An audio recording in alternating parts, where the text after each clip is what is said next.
going to find out. We're going to find out. Our Crocodiles OP. Actually, sorry, it's our Crocodilians OP. It's by tierzoo. This video was made in partnership with CuriosityStream.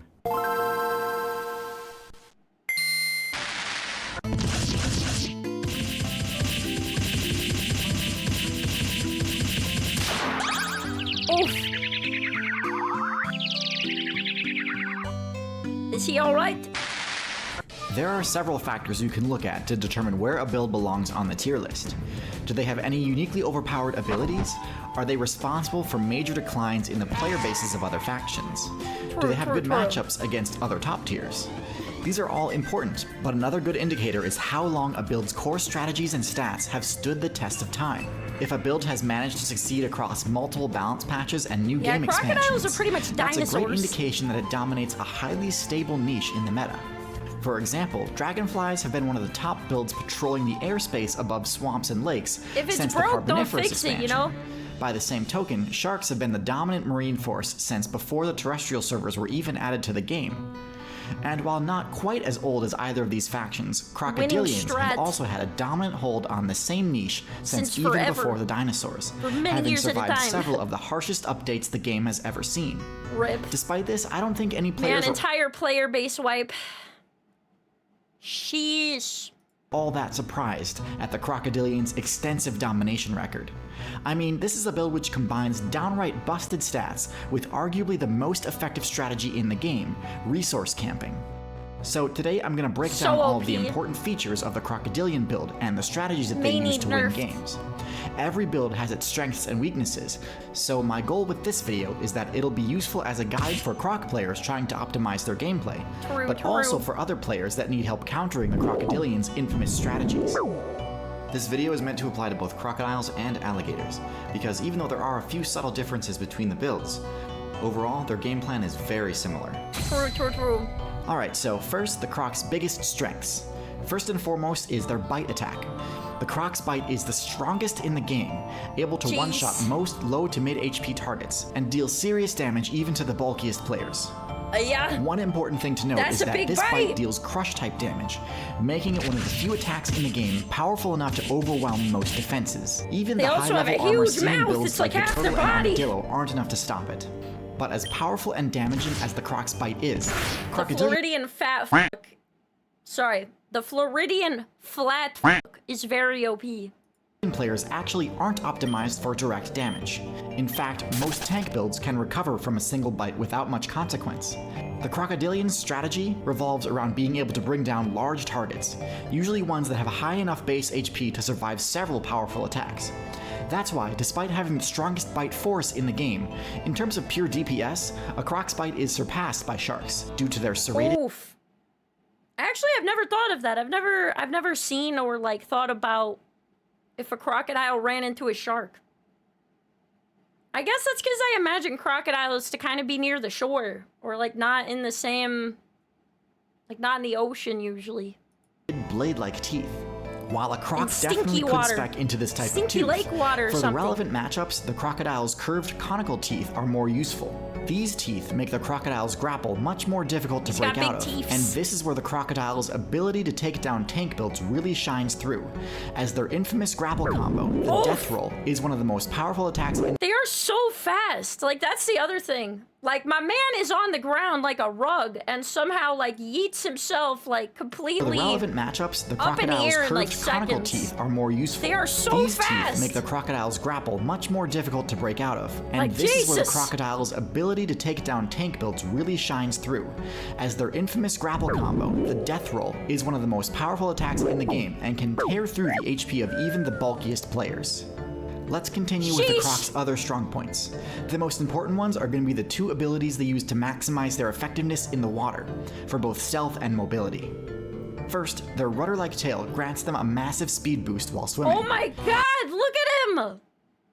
He's like a motorboat. Look at him, he's like brrr, he's pulling up.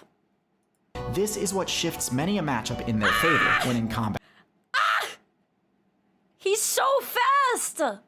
In the water, as most of the Croc's potential targets easily outmaneuver it on land. And second, He's like, their nostrils and eyes being coming up situated on you. on top of their heads grants them a unique ability to remain almost completely hidden underwater while still remaining vigilant of their above-water surroundings. Yeah, that's the other thing is, like, half the time, you can't even see them there. They're just people peeking. They're just camping. They're camping, waiting for some stupid head who doesn't see them to come by. With just their peepo eyes above the surface level. And allows them to keep their stamina topped up by not forcing them to hold their breath. Alright, now let's get into the Croc's weaknesses, and then discuss optimal strategies and counterplay. The Croc's Yeah, I didn't biggest realize they weakness were is that its fast, reliance Jesus. on water. When swimming. This isn't that big a weakness, as just about every player needs to visit a watering hole at some point. If your party migrates, you'll most likely need to cross a river at some point in order to find more That's food. how they get you. But even if you play as a non-migratory build, you'll likely still need to top up your thirst meter every so often to avoid serious stat debuffs. Jeez. Still, it is a potential vulnerability. If the water in your preferred server begins to dry up, an occurrence that has become more and more frequent in the Anthropocene meta, this can greatly increase the difficulty of your gameplay by removing your stealth and mobility bonuses. Crocodiles don't respawn in the water, and instead must build and protect their nests on shore. Objective defense is always a tough portion of any player's questline, Rip. but doing so in a vulnerable state is even more difficult. Another big weakness is their reliance on the death roll combo to score kills. Even though it's a guaranteed kill if the full combo finishes, executing the entire move Man, requires this is a uninterrupted focus multi-button on a single combo that target for a cannot be significant interrupted. period of time. As with most grappler builds, this leaves Rip. the user quite vulnerable to attacks from your target's party members. So Rip. how can Crocodile players best mitigate this weakness? And how can other players best exploit it? So for Crocodile players, the number one Counterplay. thing you need to prioritize during an attack is dragging your target into deeper water. This accomplishes three things. 1, it separates the target from their party. 2, it puts them into a position where their mobility is reduced because of the negative terrain modifier from We water. must yoink them into the depths. We must yoink them into the water because that is our element. When we are landborn, we are not strong. And 3, it inflicts the drowning status Drowning effect, debuff. quickly draining the target's stamina and reducing the number of opportunities Yeah, they that definitely will make it more difficult for them if they are drowning. have to counterattack. Of course, this isn't without risk. Dragging a target requires a lot of stamina, and if your stamina runs out while your target is still struggling to get free, they may escape, or worse, counterattack. Oh You no. can mitigate this by attacking alongside other Crocodilian mains, as they can help you drag away your target quicker and reduce their chances of escape even further. Of course, Yeah, we need to pull up with the pack. We need to pull up with the pack. This build, the Crocodilian build, is best built with friends. this means you'll be splitting the loot, but it's worth it for bigger Croc kills. posse for the For you win. non-Croc mains watching, obviously the absolute best strategy is simply to be large and or strong enough to resist being pulled into the water. If you're the one doing the pulling, the Croc player isn't going to continue their attack for long. But if that's not an option, I like how he just went reverse. He's like, all right, I think maybe, bigger kills. For you I non-Croc think maybe I went for something too big. This is a lot of effort. fans watching, obviously the absolute best think strategy I'm, is I simply think to be I'll large retreat and now. or strong enough to resist being pulled into the water. If Maybe you're the one next doing time. the I see pulling, you the later. Croc player isn't going to continue Goodbye. their attack for long. But if that's not an option, there are still a few tactics you can try to make your odds more favorable. Attack, the retreat, first retreat. is avoiding deep water. Oh, but If you need to cross a river or find a spot to drink, you'll be safest if the Croc would need to drag you a great distance to get you somewhere you couldn't stand. Plus, it's a lot more difficult for a Croc to hide in shallow water, so you'll be less vulnerable to surprise. bro, you ain't. What did it say? Hang on. A lot more difficult for a Croc to hide in shallow water, so you'll be less Bro, you ain't slick. I can see you. Who was gonna tell him? vulnerable to surprise attacks. If you're a player with the ability to fly or to climb, you might assume this advice doesn't apply to you, since you can stay out of reach of a Croc attack. However, one thing to keep in mind is that the Feel Croc's a little rudder tail unstealth, ability has the secondary effect of granting it a greatly increased attack range while in Jesus. deep water, as it can launch itself a considerable distance to insane! strike Look at it targets above the go! surface. This is a Jeez! relatively slow and highly committal option though, so my advice to flying players is that if you need to approach the surface of the water, keep moving, as striking a moving target would require a pretty Yeah, they insane just read on the part of the wing. Croc player. It's not impossible though, so don't get Yeah, greedy. it's like the Croc is Next, in I recommend jetpack staying mode. with a tight-knit party that's willing to fight alongside you. As mentioned before, the Croc's death roll combo is vulnerable to being interrupted. So if your teammate is being attacked, you may be able to save them even if your attacks don't do all that much damage. Of course, there may be other Crocs around, so you're taking a risk in doing so, but still, Crocs really can't do much other than flee to deep water if they're being attacked from multiple directions. Man, the Croc solo play is not its strong suit. Same as if it's on land, alright? We're best based in water gameplay with many fellow flat fucks to back us up. So coordinated attacks are paramount. This advice also translates for any player trying to loot crocodile nests. This is by no means easy, but since the Croc's nest will be on land, the lack of their mobility bonus will Bro, make he's got a big head and little arms and little legs. the Croc less capable of catching you. The best strategy is to continuously bait out attacks, luring the Croc out into the heat. The crocodile is a goofy little land lizard. Eventually, this will daze the crocodile, allowing you to loot their nest uncontested. If you're a croc, don't worry though. There are ways to better protect your nest. Making sure there is a patch of shade close to the nest is important to avoid being dazed from the heat exhaustion status effect. Another surprisingly powerful and underutilized strategy is to ally with bird players who also nest in the sand. They can protect your eggs from being looted by the more nimble players, while you can protect their buried eggs from being stomped on by the larger players. Nice. Friends are better for chaos. One piece of advice I see tossed around is the idea to spec into abilities that would make a crocodile less reliant on water. Things like longer legs, replacing claws with hooves, and so on. That would be terrifying. If a croc had longer legs, I feel like it would be over. It would be over for so much of the animal kingdom if this man went as fast as he does on water. These ideas have actually been tried in the past, and have never really caught on. I get a lot of tags on Twitter asking to mention how overpowered terrestrial crocodile builds That is terrifying. That scaly dog is terrifying. were. However, I think history shows the opposite.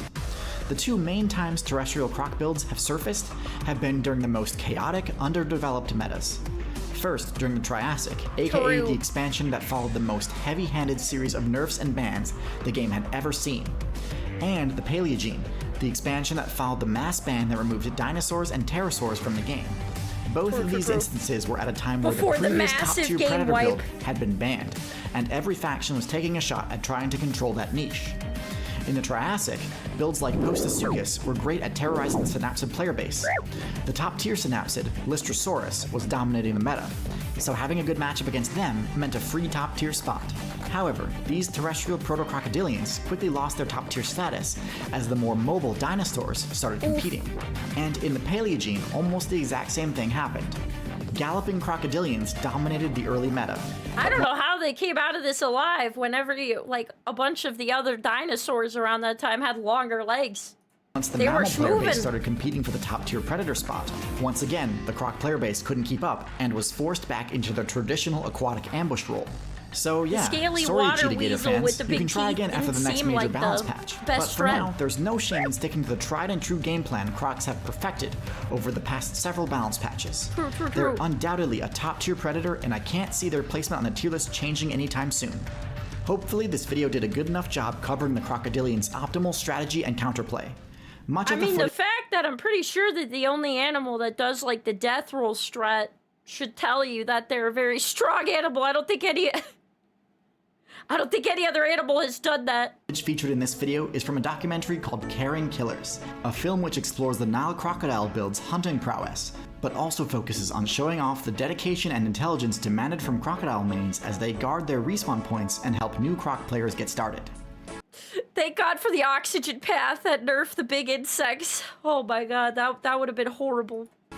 It's an impressively interesting documentary, and goes into a lot more depth than I'm able to do in a single YouTube video. If you're interested in watching it, you can gain access to Caring Killers, as well as thousands of other high-quality nonfiction titles, by signing up for CuriosityStream. Nice! The subscription is only $2.99 a month, or you can get a full year's membership for $14.79. So yeah, full-year CuriosityStream subscriptions are now 26% off as long as you sign up using the link in the description of this video. And if you use that link, you'll also get free access to Nebula, a streaming platform owned and operated by YouTubers including myself and dozens of other awesome creators. Very cool. Nebula is a place where we get to create awesome, high-budget original content, including an exclusive tierzoo Let's Play video featuring one of the most unique insects. So go check it out. Last but not least, thank you to my patrons over on Patreon, and sorry for the lack of uploads. But I promise there's a lot of fun stuff coming soon. Till next time, That was a good luck great out there. video. Would add to party. Very OP confirmed.